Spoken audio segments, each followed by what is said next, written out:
This is not called a supply chain for nothing. This means that terminal operators, railways, trucking companies, shippers, and other retailers as well.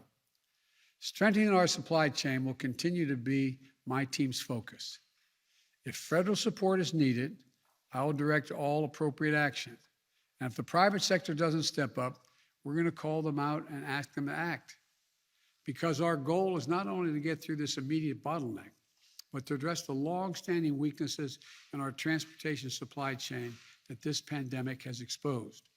I might add, parenthetically, one of the reasons why I think it's very important that we get the infrastructure plan passed, my infrastructure plan. And that supply chain system is almost entirely in the hands of the private business. The world has changed. Prior to the crisis, we cheered, the focus on lean, efficient supply chains, leaving no buffer or margin for error when it comes to certain parts arriving just in time is needed to make a final product. And our administration, Barack's and ours, that's where it was just in time was the focus. We didn't have a pandemic and other things at the time. We need to take a longer view, though, that invest in building greater resilience to withstand the kinds of shocks we've seen over and over, year in and year out, whether it's the pandemic, extreme weather, climate change, cyber attacks, or other disruptions.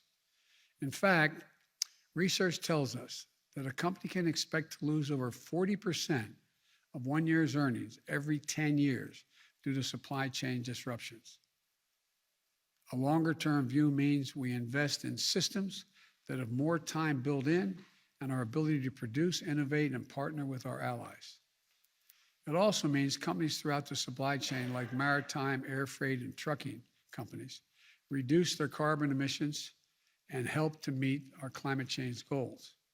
It also means creating and supporting good-paying jobs so folks want to stay in these jobs, so they can build the skills and careers and to make a decent living. It means more opportunities to join a union, especially for truckers. These steps are critical.